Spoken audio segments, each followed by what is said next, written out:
大家好，我是牛牛，欢迎收看本期的全英雄冷知识系列视频。今天视频的主角是多操的代表性英雄米波。视频里提到的都是我认为的一些冷知识，如果老哥们已经知道了，就当看个热闹；如果真的有学到，还请随时把戏打在公屏。这期视频我们换一个顺序，先说 A 杖技能超大米波，因为这个技能真的非常有意思，而且各种机制和细节有很多。使用技能之后，主狗会跟自己600范围之内的其他副狗合体，然后获得副狗 40% 的属性。技能介绍是说属性，但实际上只看力量。比如这里米波的3维分别是144、102、97，合体之后3维加的数值是一样的，都是加了105，加上的都是基础力量 87.8% 的 40%， 向下取整之后再乘以3。超大米波是一个很不错的反手技能，可以通过合体来解救处境比较危险的狗。同时合体之后，血量、护甲、魔抗等属性都会因为3维的提升而变高，变得很肉。不过面对一些特定的技能，超大米波就没辙了，比如时间结界和决斗。不过可以看到，即使不会被直接解救，这个被虚空罩住的副狗，它的属性肉眼可见的变高了。这是因为大招分则能成的机制，就是副狗会继承主狗的属性。主狗因为超大米波的缘故，属性变得很高，所以这个被落下的副狗属性也很高。有些技能有很高的位移优先级，但依然可以被超大米波给救到，比如蝙蝠拉。兽的锤也是。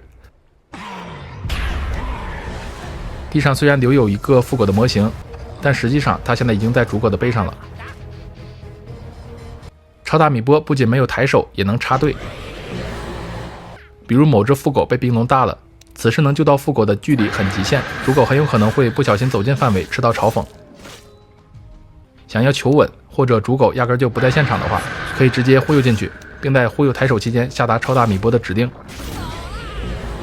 然后超大米波会在忽悠传送完成之后插队生效，救下副狗。降临之类的传送技能可以把已经上车的副狗给拽下来，这种情况原本车上的其他狗高度会保持不变，所以有可能出现悬空的情况。然后可以注意到，这只副狗虽然人在车下，但主狗身上依然是3层的超大米波 buff， 属性不变，下来的副狗也是拉满的属性。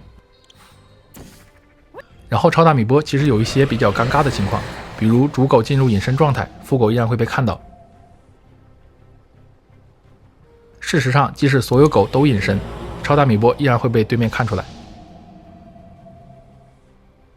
如果在超大米波快结束的时候吃到了无疑的诅咒，诅咒的爆发伤害会很高，因为解体之后主狗力量会突然下降不少，而诅咒的爆发伤害是直接比较2次间隔的血量差。同理，蚂蚁时光倒流会让米波的血量直接回到合体之前的状态。合体之后，主狗的 A 杖技能栏会被超大米波摔扔所取代，效果是把身上的一只副狗朝敌人扔出去，造成伤害跟减速。如果是刚刚那种被小精灵拽走一个的情况，这个被拽走的副狗也会被踢出去。如果离得很远，会有一个弹道飘过去，弹道命中之后，那只副狗会发生传送。丢副狗的弹道可以被躲避。如果是无法躲避弹道的位移技能，比如火冒大招，会出现跟前面类似的情况，此时副狗已经可以自由行动了，但依然有弹道在朝目标追过去。追到的时候，副狗发生传送。超大米波摔扔可以跟副魂进行交互，会直接丢出去2只狗。如果背上只剩下1只，会朝施法的副目标丢过去。有些极个别情况，你可能会想提前结束合体状态，但是又找不到合适的目标，把副狗一个一个丢出去。此时可以把 A 杖丢地上，或者放备用栏，会直接解体。米波的先天技能叫做3只手，别人打到装备的时候是4选1，米波是5选1。米波的2个命石都跟大招有关，我们后面聊到大招的时候再细说。1技能地之束缚，可以作用于隐身的单位，并使其潜行。网在飞行途中有高空视野，视野不残留。网住之后会获得目标的共享视野，所以在夜晚网夜魔的话，也能一下就看得很远。变白天的时候，网住锤妹也能看到全图。米波有个20级天赋，是攻击地之束缚目标具有克敌极限。其实这个效果是施加在目标身上的，所以不光米波队友此时攻击被绑的目标也无视闪避。然后这个天赋的效果无视减1免1，开着 BKB 的敌人虽然不会被捆住，但是这个必中的效果会依然生效。二技能忽悠，技能介绍里说的是 1.5 秒持续施法，但忽悠的起跳过程实际上是施法前摇，没有读条，并且可以随意 S 掉。完成施法之后，米波会传送到地图上离施法落点最近的米波那里，包括米波幻象。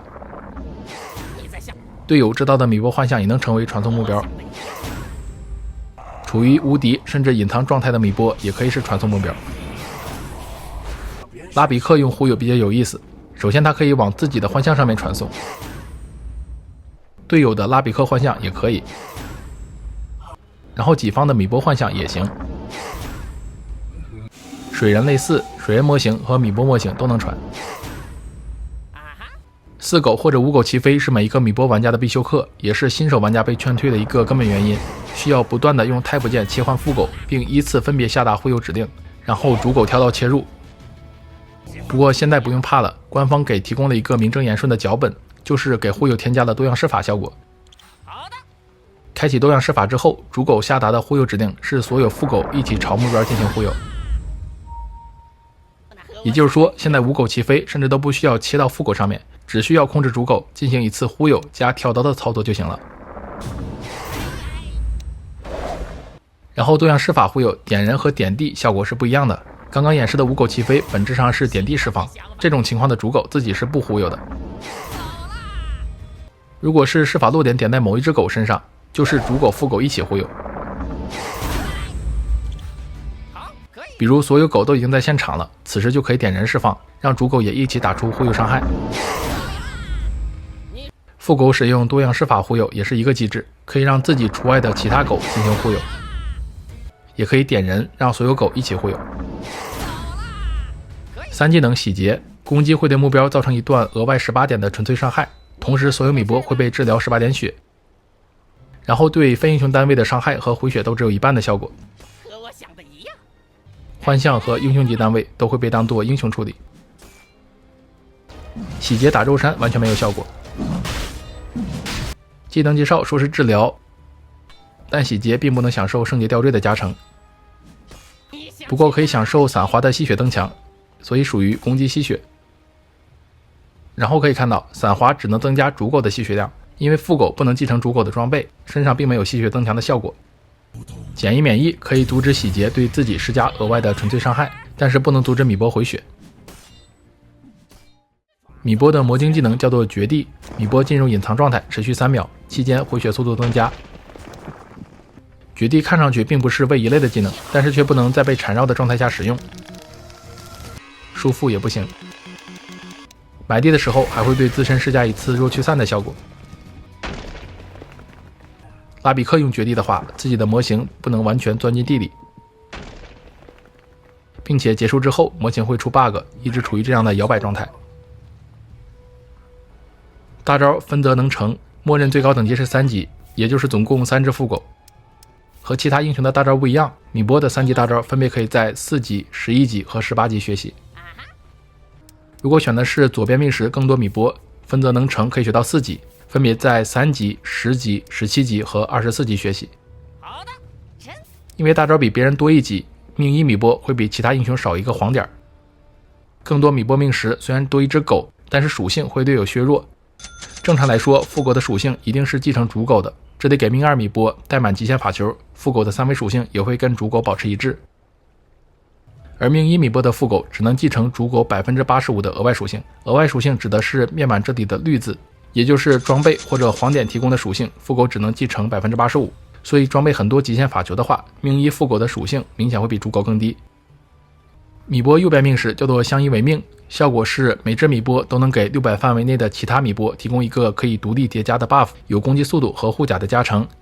比如这里4只狗都在一起，每人身上就是3个 buff， 然后每个 buff 提供 5% 的攻速和1点护甲。幻象不能继承相依为命，但是可以享受到命势效果，所以这里米波幻象身上会有4个相依为命的 buff， 会比本体有更高的攻击速度。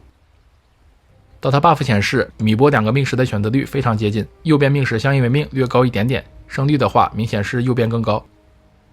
介绍完米波的2个命时，我们下面好好研究下分得能成的一些其他细节。首先，副狗也能吸经验，不过只能获得 30%。我们具体举2个例子就完全明白了。比如一个豪猪的经验是60，如果一只米波副狗和一个友军分享，米波副狗只能获得 30%， 也就是18点，但还需要跟队友平分，所以米波这一下只能获得9点经验值，而队友莱恩会获得剩下的51点。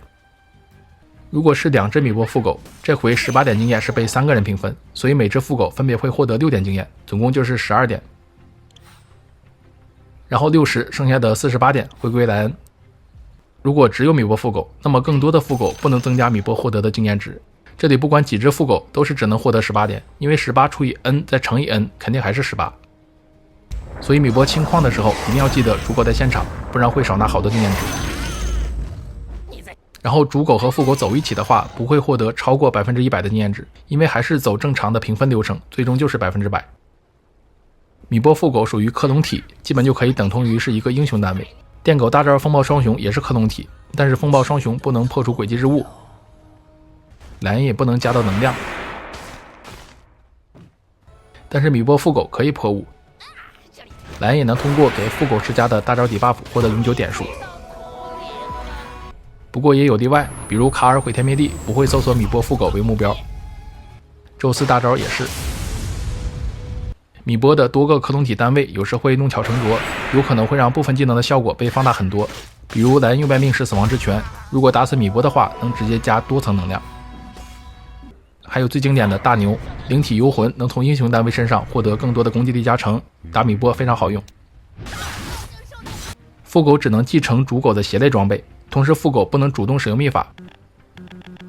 也切不了假腿，但是可以使用香味鞋。飞鞋也可以，因为飞鞋本质上是使用 TP。 然后有一个米波白嫖飞鞋传送的小技巧，比如主狗在家买出飞鞋之后，此时副狗可以通过飞鞋进行传送，并且不会判定主狗使用过飞鞋，所以此时可以在全款卖掉。喜欢你的风格。正常来说，小吹风只能对自己使用，但是主狗的小吹风可以用来救副狗。视频最后展示下米波的英雄克制关系排行榜，不过由于米波总的出场次数不算高，相对胜率会有虚高虚低的情况，所以数据仅供参考。左边是最被米波克制的，右边是最克米波的。OK， 以上就是本期视频的全部内容。